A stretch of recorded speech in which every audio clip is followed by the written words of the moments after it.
Gracias por continuar a partir de ahora. Nos honra este lunes la visita de Guadalupe Valdés, diputada de la Alianza por la Democracia y que en estos momentos apoya la propuesta de la candidatura de Guillermo Moreno. Muy buenos días. Muy buenos días, Gustavo. Muchísimas gracias por invitarnos a Acento TV. Bueno, te trajimos esta vez porque tú has lanzado una especie de proclama al pueblo dominicano de por qué, o cuestionándote tú mismo, analizándote, si debes volver al Congreso y por qué. ¿En qué consiste vamos a decir, esa propuesta de reflexión? Bueno, es una consulta ciudadana que hemos lanzado desde el 15 de noviembre con el propósito de ver con los ciudadanos y ciudadanas, con los colectivos con los que hemos trabajado durante estos 5 años y medio en el Congreso de la República, sobre una pregunta que me venían haciendo las ciudadanas, a veces en los supermercados, en la calle: diputada, usted se va a reelegir, ¿verdad? Entonces, ante esta pregunta, yo he considerado que es importante reflexionarla con la ciudadanía y por eso hemos lanzado esta consulta con la pregunta: ¿debemos volver al Congreso?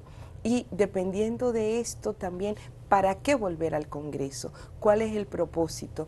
Y hemos lanzado esta consulta con una carta reflexión en la cual hay algunos argumentos sobre la situación difícil que está pasando el país, pero también el propio Congreso de la República.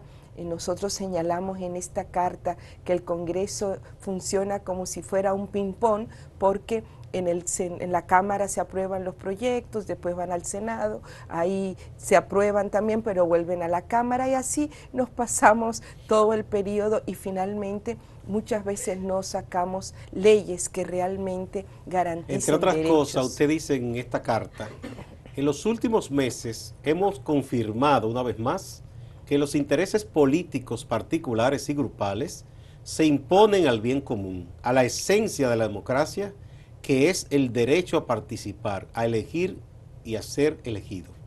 Justamente lo que está ocurriendo en el país y lo hemos visto en este año con acciones que nunca nos hubiéramos esperado, es como la democracia ha sucumbido frente a los partidos políticos o las franquicias electorales, que realmente los que tienen el control de los partidos mayoritarios o minoritarios toman las decisiones que les interesa o les conviene a sus intereses particulares o grupales y no pensando justamente en las grandes mayorías o lo que son los derechos de los ciudadanos y ciudadanas. ¿Ha renunciado el actual Congreso Nacional, dominado sobre todo por el PLD y ahora con la alianza del PRD? ¿Ha renunciado a su papel fundamental de contrapeso al Ejecutivo, de supervisión, de fiscalización? Sí, yo considero que sí, y lo vemos en múltiples acciones. La última es la del propio Código Penal, que nosotros, cuando ocurrió esa forma acelerada de remitirlo desde la Cámara de Diputados, lo señalamos públicamente de que el código que había sido aprobado de nuevo en la Cámara, la nueva observación Volver al Senado. tenía que volver al Senado. Sin embargo, de manera acelerada se remitió al Poder Ejecutivo y nosotros señalamos que no es que no se conozcan ni lo que establece la Constitución ni lo que establece el reglamento mismo de la Cámara. Nosotros tenemos un Congreso bicameral y eso todo el mundo lo sabe. Entonces, ¿cómo es que se obvian los procedimientos, se obvia la Constitución de la República? ¿Qué hubo? ¿Desconocimiento o No, intencionalidad de que abortara todo una esto? intencionalidad de que ocurriera lo que está hoy sucediendo, de que el código es objetado por un tema de procedimiento, pero esto abre la posibilidad para entonces poder entrar al fondo del código y lesionar fundamentalmente los derechos de nosotras las mujeres, que era uno de los temas de mayor nivel de debate en el Código Penal. Pero pero así también ocurre en otras leyes, por ejemplo, o en la acción de fiscalización, cuando el Congreso no asume su responsabilidad, la función de fiscalizar cómo se están administrando los fondos públicos, también deja de cumplir su rol de peso y de contrapeso en la sociedad dominicana. Y ahí, por ejemplo, con todos estos escándalos de corrupción que se han demostrado, inclusive, nosotros sometimos una propuesta de resolución de que se interpelara al ministro de Educación, al ministro de Obras Públicas y al director de OISOE. ¿Y qué pasó con esa propuesta suya? Bueno, esa propuesta que también fue presentada conjuntamente con otros 3 legisladores, el diputado nacional Hugo Tolentino Dip, la diputada Minuta Vares Mirabal y el diputado José Paliza, fue rechazada en el Pleno porque, como fue presentada a raíz del suicidio del arquitecto David Rodríguez, la sometimos para que se aprobara de urgencia y en la orden del día, y esto fue rechazado por el Pleno de la Cámara de Diputados. En este sentido, no asumió el Pleno su función de Guadalupe, por ejemplo, fiscalización. asuntos tan importantes como es la ley de presupuesto y gasto público, ¿qué tanto se pudo debatir en el Congreso? No, en los 5 años que yo tengo en el Congreso puedo señalar que en ningún momento la ley de presupuesto, en ninguno de estos años, la ley de presupuesto ha sido debatida, pero además ni al interior del Congreso, ni como establece el reglamento de la Cámara de Diputados de que deben de ser sometidas a vistas públicas las leyes que son esenciales para el funcionamiento de la sociedad dominicana. Nunca se ha sometido a una vista pública el presupuesto general de la nación, que debería de ser para escuchar públicamente a los sectores, pero que pueda haber un debate público y transparente. Lo que hace el Congreso, la Comisión Bicameral, es que invita a algunos sectores y en un círculo cerrado, en una comisión cerrada, escuchan los mismos argumentos que ya están expuestos en el documento del presupuesto, porque además invitan al Ministerio de Hacienda, al Ministerio de Economía, Planificación y Desarrollo y a algunos sectores para ver qué están pensando. Pero entonces se trata nada más de llenar una formalidad. Una formalidad y a medias. A medias. A medias. Y esto no contribuye a que realmente el Congreso de la República asuma su función de revisar el presupuesto general del Estado en función de lo que establece incluso la Estrategia Nacional de Desarrollo o las vías, lo que está en la Constitución de garantizar derechos. Es decir, por ejemplo, un presupuesto para el sector salud tan importante y que hay tantos actores fundamentales como los profesionales de la salud, incluso los directores de hospitales, los que forman a los médicos, por ejemplo, los médicos que son académicos en las escuelas de medicina. Esa gente tiene muchas cosas que decir, pero no es invitada. No son invitados los sectores, pero no solo a la comisión, sino que nosotros insistimos, tienen que hacerse vistas públicas. Vistas públicas siguen que los sectores de la sociedad participen abiertamente. Justamente, y que sea algo transparente. Lo que pasa que aquí hay una forma de hacer la política y es hacerla en espacios cerrados, como si la política fuera propiedad de algunos sectores y no se hacen debates, pero además el Congreso, las fuerzas políticas que están representadas en el Congreso de la República consideran que su papel es responder a las líneas del partido, cuando realmente el congresista, el legislador, es propuesto por un partido político. Ahora, cuando usted llega al Congreso de la República, según la Constitución de nuestro país, lo que representa es al pueblo. Entonces, su accionar tiene que ser distinto. Usted no puede aprobar un presupuesto porque eso fue lo que mandó el Ejecutivo. Tiene que jugar su rol de fiscalizar, de revisar si ese proyecto de presupuesto realmente cumple con lo establecido en garantizar derechos, políticas públicas para mejorar la calidad de vida de la gente. Ahora bien, Guadalupe, tú estás reflexionando, has invitado al pueblo a que te dé su opinión. ¿A través de qué medio tú estás haciendo esto? En tu página.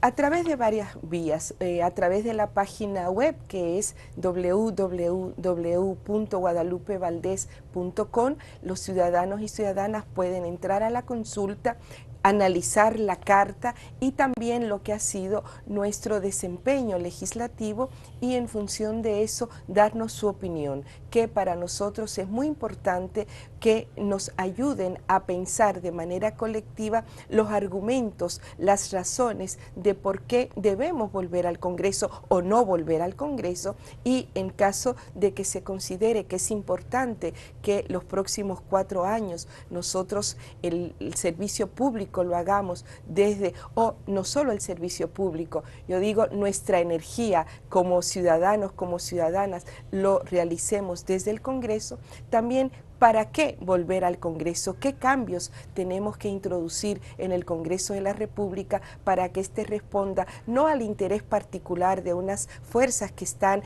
controlando el mismo, sino para garantizar políticas, marcos legales que son lo que los ciudadanos esperan de sus legisladores? Pero también la estamos haciendo a través de las redes sociales, a través del Twitter, a través del Facebook, y también estamos realizando encuentros con organizaciones, con ciudadanos y ciudadanas. Ayer, por ejemplo, estuvimos en La Ciénaga consultando a los vecinos, a los comunitarios. Ya nos reunimos también con personas con discapacidad, que es uno de los sectores. Como tú eres diputada nacional, te pueden invitar de cualquier parte del país. Exacto, sí, estamos totalmente dispuestas. Si algún sector, alguna organización, alguna comunidad tiene interés en conversar contigo, lo puede hacer a través de la página, o también hay algún correo o teléfono que te puedan contactar. Bueno, hay un teléfono que está en la carta, que está en la página web, pero hay un teléfono fijo para que no les cueste además, que es el 809-687-0472, es el teléfono de la oficina legislativa. Ahí se pueden poner en contacto con nosotros y solicitarnos este encuentro. También puede ser a través de nuestro celular, que es el 809-350-0472, o enviando un correo electrónico a guadalupediputadanacional@gmail.com. guadalupediputadanacional@gmail.com, ya lo saben. Ahí pueden comunicarse con Guadalupe Valdés. Y pueden llamar, y pueden llamar al Congreso también. También, o sea, pero es más seguro que lo hagan aquí. 809-687-0472 y el móvil 1-809-350-0472. Importante. Yo les quiero invitar, amigos televidentes, amigos y amigas, que entren a la página de Guadalupe Valdés, porque Guadalupe, no es porque ella esté presente, yo he entrado a la página y es de los pocos congresistas que rinden cuentas de verdad. Es decir, ahí están todas las iniciativas de ella. Ella da muchas explicaciones de cómo ha votado o a favor o en contra de tal o cual proyecto, lo que ella piensa de lo que debe ser el Congreso, sus ideas sobre lo que sería mejor para la sociedad y en qué ha invertido todos y cada uno de los recursos que por su condición de diputada le han tocado administrar. Contrario a otros, ya no ha hecho negocios personales con su condición de diputada, y eso ya es mucha ganancia. Ojalá que mucha gente sea como Guadalupe, pero continuemos ahora en el aspecto político. Quizá con los recursos me gustaría señalar, porque es un tema de gran debate en el país, que solo hemos utilizado aquellos recursos que consideramos se corresponden con el accionar legislativo. porque lamentablemente en el Congreso de la República se les entrega a los legisladores muchos recursos que no... Que son privilegios innecesarios. Que son privilegios, pero también que están orientados hacia fomentar el clientelismo político. Y yo considero que el clientelismo político es el principal cáncer que tiene la sociedad dominicana, y que para generar una forma distinta de hacer la política hay que hacerlo eliminando todas esas prácticas negativas, pero también hay que hacerlo desde el ejemplo. O sea, no solamente decirlo, sino que hay que practicarlo, y por eso desde el año 2011 enviamos una carta al presidente, a la presidencia de la Cámara de Diputados, señalando este planteamiento, y hemos sido coherentes en ese sentido, y por eso hay una gran cantidad de recursos que no retiramos del Congreso. Todo eso de cofrecito, dinero de que para juguetes, todas esas cosas, nada de eso. Bueno, el cofrecito, que es el nombre popular que le puso la ciudadanía al Fondo de Gestión Legislativa, yo siempre he señalado que era el fondo menos oneroso, porque era el único sobre el cual se rendía cuentas. Y nosotros ese fondo lo utilizamos, pero no para hacer clientelismo, sino para generar acciones legislativas, porque estaba previsto para eso. El problema con este fondo fue cuando establecieron el reglamento, que entonces el 20%, o sea, 10,000 pesos, solo podían utilizarse para el desempeño legislativo. El otro 80%, o sea, 40,000 pesos, tenía que ser obligatoriamente utilizado para hacer clientelismo, o sea, dar cajas de muertos o féretros, entregar despensas, o sea, comida, Caramba, arreglo o sea, que de quieren obligar a los que no creen eso a que fueran clientelistas también. Entonces nosotros lo que hicimos fue enviar a la Cámara, a la Presidencia, una comunicación sobre cómo consideramos que debía ser utilizado ese fondo, que finalmente, después de varios debates, fue eliminado formalmente el año pasado. Y digo formalmente porque ahora se está entregando institucionalmente, en la medida que lo que se hace es que se reúnen los legisladores de una provincia y lo entregan de manera institucional a un hospital. Yo considero que lo que debió hacerse, eliminarse el fondo, pero esos recursos debieron ser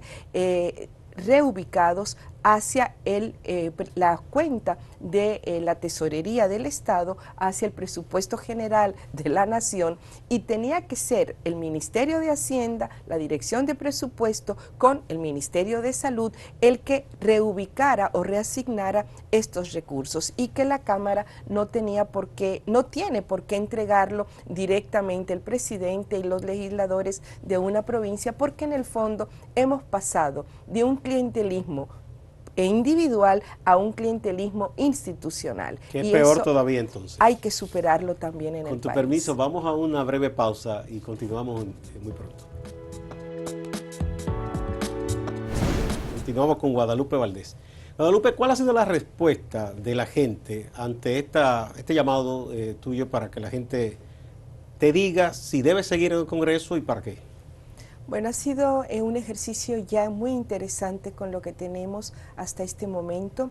Las organizaciones y los ciudadanos con los que nos hemos estado reuniendo, fundamentalmente lo que están valorando son las propuestas de leyes que se pueden llevar al Congreso. La mayoría ha señalado que sí, que a pesar de las limitaciones que hay en el Congreso en este momento, que es importante que haya voces disidentes, así me lo han expresado, voces que puedan decir cuestiones contrarias a las que se manejan tradicionalmente en el Congreso, que nuestra presencia ahí puede y permite que la ciudadanía conozca cómo se maneja el Congreso. Y lo que más valoro es cómo las personas lo que presentan son propuestas o iniciativas de leyes que puedan mejorar o permitir bienestar para sus sectores. Por ejemplo, yo no he encontrado, y ya he tenido múltiples encuentros, que la gente me pida cosas. Y yo creo que por eso es que hay que hacer el cambio en la cultura política.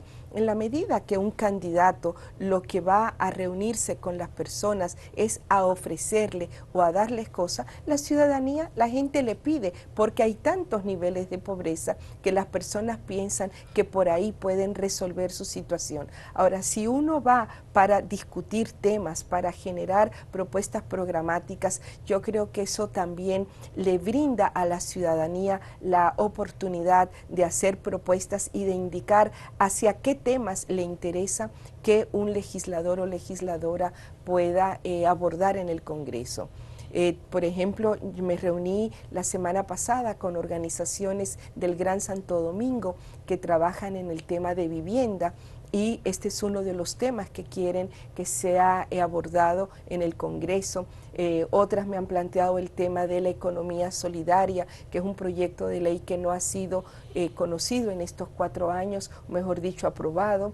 Hay organizaciones que están muy preocupadas por el tema de la seguridad social, o sea que realmente con esta consulta estaríamos construyendo también lo que pudiera ser una agenda legislativa para presentar en caso de que el conjunto de los ciudadanos consideren que debemos de postularnos nuevamente. Bueno, aquí muchos políticos han justificado el clientelismo diciendo que a la gente le gusta eso, que le den cosas. Pero la práctica, por lo que me cuentas, no es verdad. La gente, si le llevan ideas, debate ideas. Así es, y lo he vivido en la ciudad de Santo Domingo, en el distrito, pero también en múltiples espacios del país. Si me permites contar una anécdota. Sí, cómo no. Recién cuando yo comencé en el año 2010, yo estaba por la línea noroeste con una organización de campesinos, y recuerdo que un campesino me decía todos los problemas que tenían en su comunidad, que no tenían cementerio, no tenían acueducto, no tenían letrinas, y yo pensaba, pero ¿será que él espera que yo le dé todas esas cosas? Parece que el campesino me leyó el pensamiento, y cuando él terminó de hablar me dijo lo siguiente: diputada, yo no le digo esto para que usted nos dé y nos resuelva estos problemas, sino para que usted, que es diputada, nos acompañe en estas luchas, porque mire, si usted va si nosotros vamos a la gobernación, no nos abren la puerta. Pero si nosotros vamos con usted, por usted ser diputada, a usted sí le abren las puertas de las instituciones. Entonces usted nos va a acompañar a nosotros en esta lucha, en esta búsqueda que nosotros tenemos. Y esa reflexión de ese campesino ha acompañado a la Diputación Nacional justamente para nosotros acompañar a las organizaciones y a los diferentes sectores en sus luchas, en sus demandas. Pero tú no tienes que darle nada, o sea, cuando un legislador da lo que le está jugando con la dignidad de esos ciudadanos o de esas organizaciones, porque ese no es el rol del legislador. El rol del legislador es generar las leyes, los marcos legales y también fiscalizar cómo esto se hace o representar. He oído a veces diputados que dicen que la función de representar es cuando se le da algo al ciudadano. Nada más equivocado con respecto a lo que debe ser la política, y yo creo que en el país estamos invitados y convocados a renovar la política, pero a renovarla para que se pueda hacer una política que responda hacia el respeto a los deberes y los derechos de las personas. Y ¿cómo que tú ves la posibilidad de que aquí en República Dominicana pueda ocurrir que en las elecciones que vienen por lo menos se pueda lograr un mayor contrapeso, una mayor presencia de alternativas políticas en un poder tan importante como el legislativo? Bueno, yo considero que la ciudadanía cada vez está tomando más conciencia de su rol, y eso es lo que hay que tratar de hacer. Hay que aprovechar estos meses para construir ciudadanía, para que los electores sepan que tienen un deber, que es el deber de votar, pero también es un derecho elegir y ser elegidos, y que esa decisión no esté mediada por la compra de los votos, o ya sea porque le dan 500 pesos o porque le regalan algo, sino que los ciudadanos elijan, y elijan a sus representantes en función de las propuestas programáticas, pero también de la posibilidad de que vayan al Congreso legisladores que no solo representan a su comunidad, sino que piensen en el bien común. Cuando un partido acumula mucho poder y además dura muchos años en el poder, a veces parece inderrotable. Y para mucha gente eso es en este momento la coalición de gobiernos República Dominicana. Con las luchas, por ejemplo, contra la corrupción, mucha gente le da aliento, las aplaude, pero dice, es difícil sacar a esta gente del poder. ¿Por qué ese pesimismo que abate y agobia a tanta gente? No hay que tener pesimismo. O sea, lo último que se debe de perder es eso. Los cambios son posibles y los cambios tienen que ser, en el caso de nuestro país, para mejorar, para transformar lo que tenemos en este momento. Y hay que transformar el Congreso porque ese control total de un partido político no ha sido utilizado para generar marcos legales que garanticen derechos. Ha sido ese control absoluto que tiene una fuerza política en el Congreso, tanto en el Senado como en la Cámara de Diputados, ha sido utilizada para beneficiar a determinados sectores económicos y determinados sectores políticos en el país. Y eso tiene que terminar y tiene que cambiar. Y por eso se necesita un equilibrio distinto en el Congreso de la República. ¿Cómo? ¿Cómo se puede lograr ese cambio?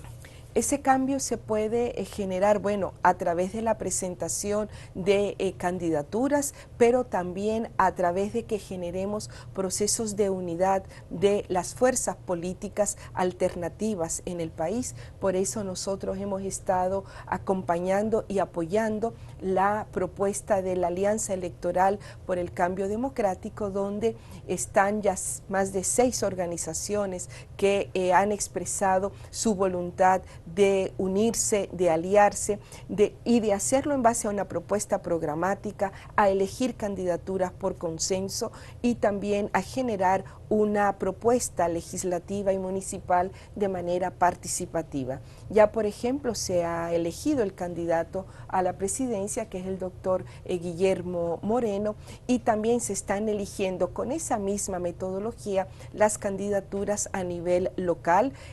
Ya se instaló la mesa, por ejemplo, en Santiago, en Barahona, en Azua, en diferentes provincias del país. Entonces, la ciudadanía tiene un espacio para realmente plantear candidaturas y elegir diputados, diputadas diferentes al Congreso de la República. Hablamos del Congreso con ese dominio que tiene la coalición que encabeza el PLD y ni decir del Ejecutivo, pero también hay un poder que en estos días ha estado en entredicho, que es el Poder Judicial, con este escándalo de corrupción, que se han señalado 6 jueces, pero todo el mundo sospecha que hay mucho más allá. ¿Qué tú piensas? ¿Qué ha ocurrido ahí?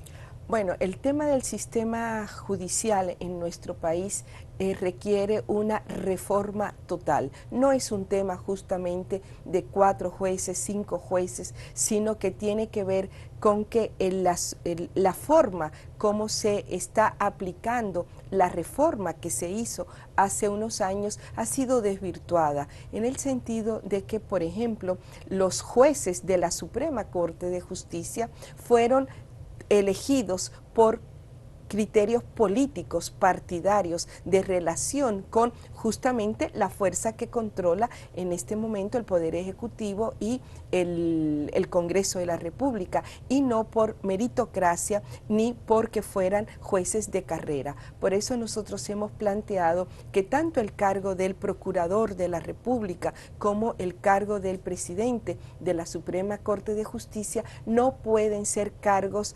partidarios, sino que tienen que ser cargos elegidos con criterios de carrera.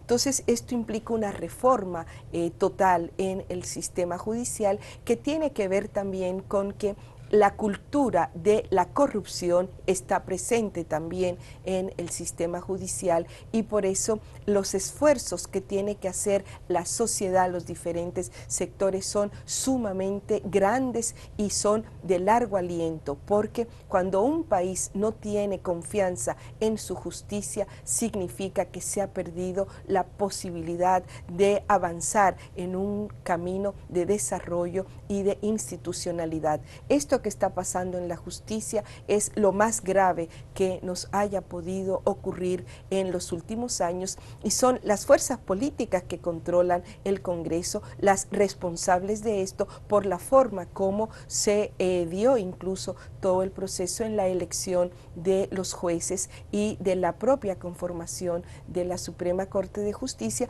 pero también en la forma como sea, por ejemplo, casos graves de corrupción no han podido ir a juicio de fondo porque los jueces que han sido colocados tienen relación partidaria con esos casos. Entonces, mientras sea la política la que controle la justicia, no hay, o los intereses partidarios, mejor dicho, no hay posibilidad de tener una justicia independiente y transparente que realmente haga justicia. Eso es lo que está en cuestionamiento hoy día en la sociedad dominicana. ¿Qué tú piensas de lo que ha dicho la ex jueza Aguilda?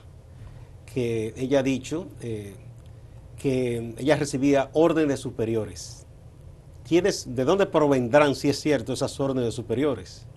Bueno, se ha señalado además el otro juez que fue el que renunció Francisco Arias inicialmente, pero lo que debe de lograrse con este caso y la denuncia que ella ha hecho es justamente que en un juicio público, transparente, contradictorio, ella pueda indicar quiénes eran que daban esas órdenes superiores, porque puede haber órdenes superiores al interior de la propia justicia, pero también de otros poderes del Estado o de ciudadanos y ciudadanas que tuvieran el poder político para dar una instrucción en ese sentido, y todo eso la ciudadanía tiene que conocerlo, el país tiene que saberlo y tiene que ser sancionado, porque justamente un juez no puede llevarse de órdenes ni superiores, ni inferiores, ni del medio, sino que tiene que tomar sus decisiones en base a la objetividad,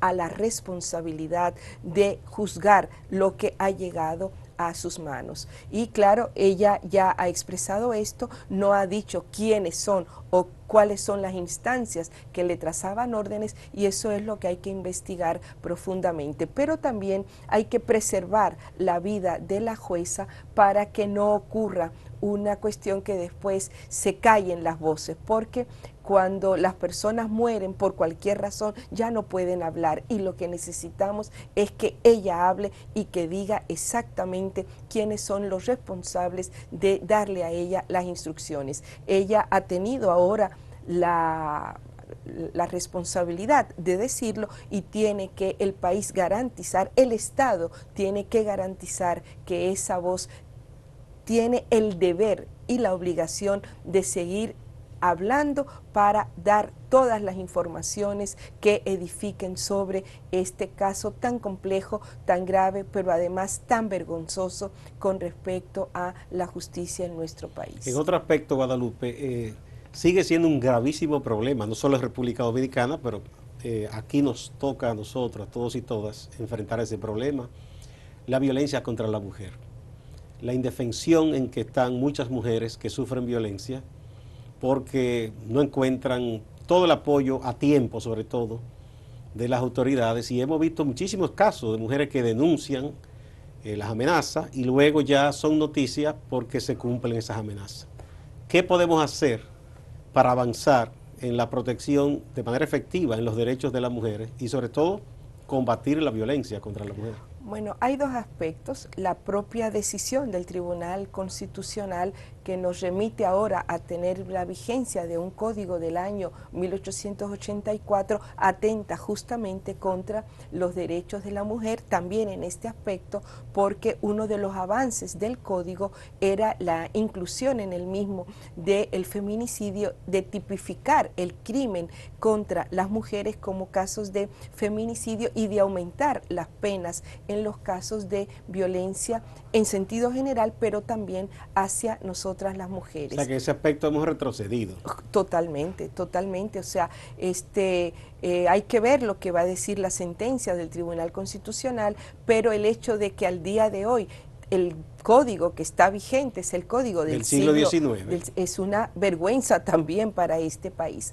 Pero el otro tema con respecto a la violencia es que la violencia hay que combatirla con políticas públicas. O sea, los marcos legales son importantes, pero tiene que haber políticas públicas. Y aquí no tenemos políticas públicas efectivas. No, porque no hay recursos asignados en el presupuesto general del Estado para combatirlas. Por ejemplo, yo hace unas 2 semanas me reuní con el Centro de Atención a Víctimas que han sufrido violencia y justamente no tienen los recursos para poder reincorporar a las mujeres que han sido víctimas de violencia, pero tampoco hay los recursos para prevenir la violencia hacia las mujeres. Entonces, si el Ministerio Público no tiene esos recursos, lo que decimos es que hay que eliminar la violencia, pero no hay los mecanismos para que esto pueda ser efectivo en términos de los cambios culturales que se necesitan. Exactamente. Muchísimas gracias a Guadalupe Valdés, diputada nacional, que está preguntándole a su pueblo si ella debe volver al Congreso y para qué.